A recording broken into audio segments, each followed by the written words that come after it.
Assalamualaikum warahmatullahi wabarakatuh. Perkenalkan, nama saya Emir Hinu Barokah, NPMG 1D017001.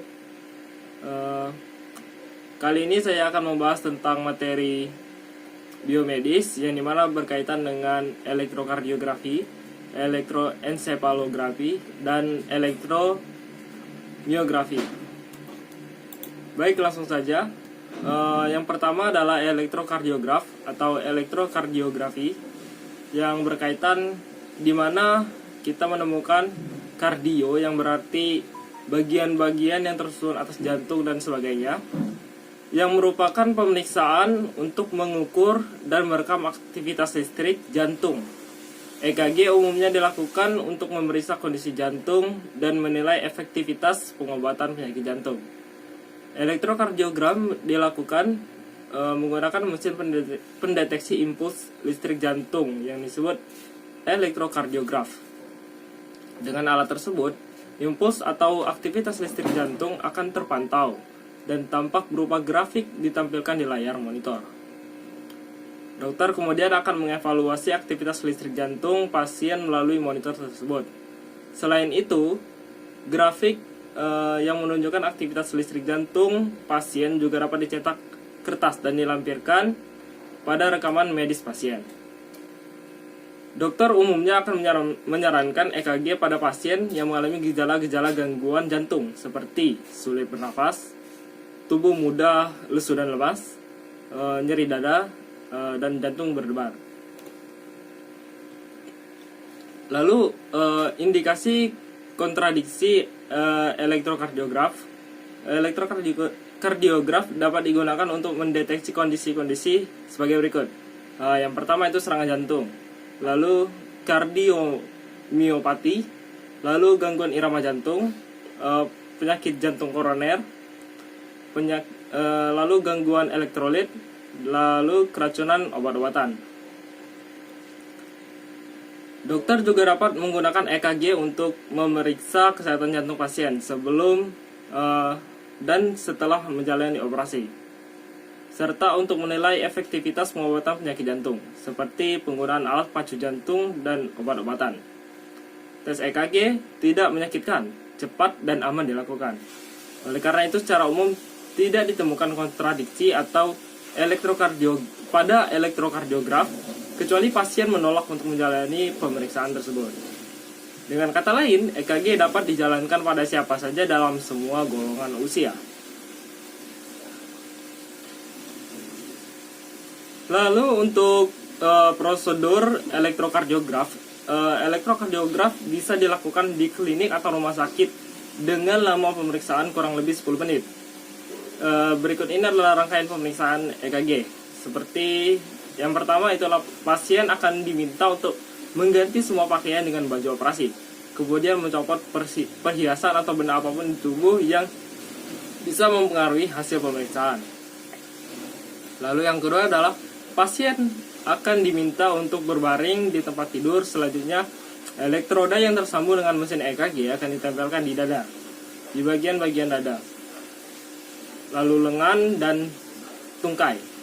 Lalu mesin EKG akan merekam aktivitas listrik jantung pasien dan menampilkannya dalam bentuk grafik gelombang listrik di monitor, yang kemudian akan dianalisis oleh dokternya. Selama pemeriksaan EKG berjalan, hindari berbicara bergerak karena dapat mempengaruhi hasil tes.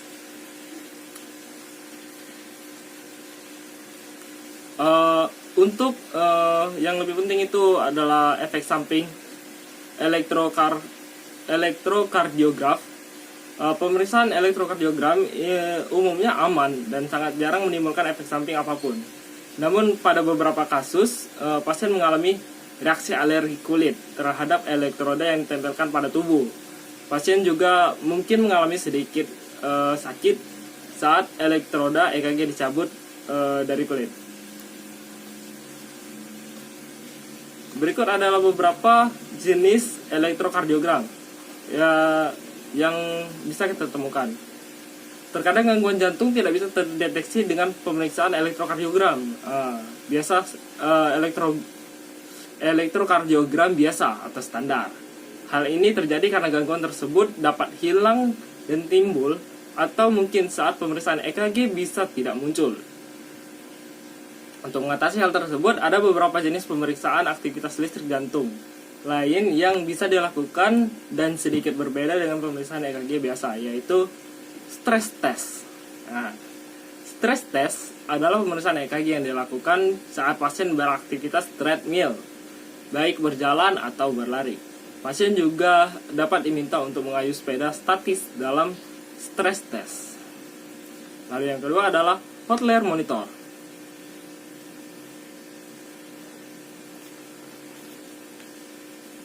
Holter monitor asalkan elektroda dan monitornya tetap kering. Selama menggunakan Holter monitor, dokter akan meminta pasien untuk mencatat segala aktivitas yang mengakibatkan perubahan aktivitas listrik jantung. Lalu selanjutnya ada event monitor. Event monitor adalah alat yang serupa dengan Holter monitor. Bedanya event monitor merekam aktivitas listrik jantung selama beberapa menit ketika gejala gangguan jantung muncul. Oke, selanjutnya kita masuk ke pemeriksaan elektroencephalography atau EEG. Elektroencephalography adalah suatu alat yang mempelajari gambar dari rekaman aktivitas listrik dari otak. Nah, kalau misalkan yang sebelumnya kardio, nah ini encephalo yang berarti otak. Adalah alat yang mempelajari gambar dari rekaman aktivitas listrik di otak, termasuk teknik perekaman EEG dan implementasinya. Pemeriksaan EEG adalah tes yang mendeteksi aktivitas listrik di otak dengan menggunakan cakram logam kecil elektroda yang diletakkan pada kulit kepala.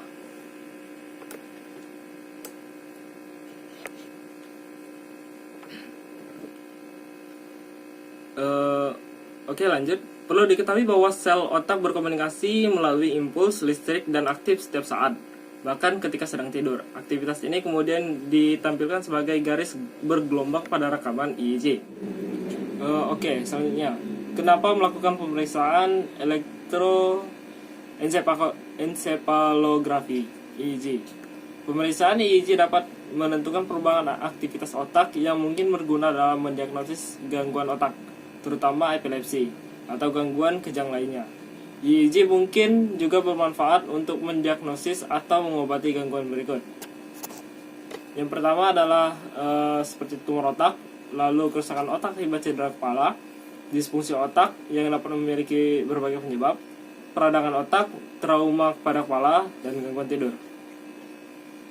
Selain itu, pemeriksaan EEG juga dapat digunakan untuk menginformasi kematian otak pada seseorang yang koma atau persisten. Pemeriksaan EEG berlanjutan digunakan untuk membantu menemukan tingkat anestesi yang tepat untuk seseorang yang koma dan dapat diinduksi secara medis. Lalu, kapan melakukan pemeriksaan elektroencephalography? Pemeriksaan EEG biasanya dilakukan ketika dokter mencurigai adanya gangguan pada otak, atau ketika seseorang mengalami gejala-gejala penyakit berhubungan dengan gangguan otak.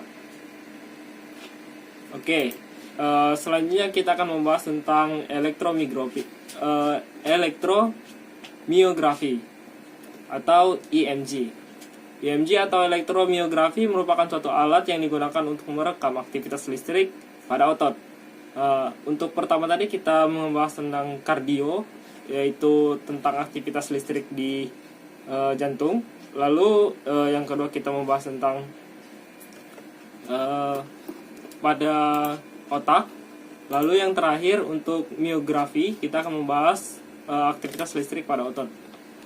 Merupakan alat yang digunakan elektromyografi merupakan suatu alat yang digunakan untuk merekam aktivitas listrik pada otot. Pemeriksaan ini biasanya merupakan lanjutan dari pemeriksaan fisik untuk mendeteksi adanya kelainan pada otot yang secara klinis dinilai normal, tetapi pasien masih merasakan gejala neuropati. Pemeriksaan EMG relatif aman. serta tidak menimbulkan efek samping pada pasien. Metode pemeriksaan EMG adalah mencatat atau merekam aktivitas listrik otot, tepatnya listrik yang telah dikirim oleh saraf motorik. Perekaman aktivitas listrik otot ini disebut dengan myoelektrik. Dapat digunakan untuk gangguan saraf seperti trigeminal neuralgia, lalu post-herpetic neuralgia, dan berbagai jenis gangguan otot yang lainnya. EMG dulu tersedia dalam tipe classical neurological EMG, di mana respon otot terhadap stimulus elektronik eksternal dianalisa pada keadaan statis. Sedangkan saat ini terdapat tipe EMG terbaru, yakni kinesiological EMG, yang dapat digunakan untuk menganalisis aktivitas neuromuskular yang berhubungan dengan posisi tubuh, gerakan fungsional, kondisi pekerjaan, serta terapi ataupun latihan yang sedang dijalani pasien. Kinesiological EMG banyak digunakan untuk studi tentang fisiologi dasar dan biomekanik, evaluasi untuk sains terapan, fisioterapi ataupun rehabilitasi, training olahraga, alat pengukur interaksi tubuh manusia, kepala produk industri, dan mungkin kerja seseorang. Alat EMG tersedia dalam dua tipe, yaitu invasif lalu non-invasif. Kita bedah satu-satu. Untuk tipe invasif, perekaman alat EMG menggunakan jarum elektroda sekali pakai yang dimasukkan ke dalam otot. Area dari permukaan yang direkam menggambarkan volume otot yang diobservasi oleh jarum. Jenis jarum yang digunakan ada dua, yaitu konsentrik dan jarum monopolar. Umumnya jarum monopolar lebih mudah dan lebih tipis dari jarum konsentrik. Adapun salah satu keunggulannya adalah mampu mengidentifikasi lokasi lesi secara tepat, di mana pemeriksaan klinis tidak mungkin dapat menemukan lokasi lesi tersebut. Namun ada juga kekurangannya, yang salah satunya adalah membutuhkan sampel yang adekuat untuk mendapatkan sensitivitas dan spesifitas tinggi. Juga sensitif pada waktu dan temperatur, sehingga harus dilakukan segera saat terjadi cedera atau syaraf otot. Lalu untuk tipe non-pasif, teknik pemeriksaan EMG merupakan teknik pemeriksaan non-pasif, yaitu dengan cara menempelkan elektroda pada permukaan kulit di atas otot yang akan diperiksa. Menggunakan EMG dapat mengukur area dengan diameter sekitar 10 mm. Pemeriksaan SEMG atau non-pasif EMG difokuskan pada investigasi tentang bagaimana mekanisme otot skeletal aktif, atau pada intensitas beberapa otot dapat aktif. Selain itu juga mempelajari beberapa banyak otot yang dapat aktif pada unit saraf motorik spesifik, atau pada saat yang bekerja saling bersinergi. Seperti yang tipe invasif tadi, ada beberapa keunggulan dan kekurangan dari sistem non-invasif. Untuk keuntungannya sendiri adalah tidak menimbulkan rasa sakit pada saat dilakukan pemeriksaan. Lalu untuk kekurangannya, salah satunya adalah rentan terjadi artefak pada hasil pemeriksaan, karena metode ini memiliki sensitivitas tinggi pada pergerakan serta suhu tubuh. Baiklah, itu tadi adalah pembahasan kita tentang beberapa bagian atau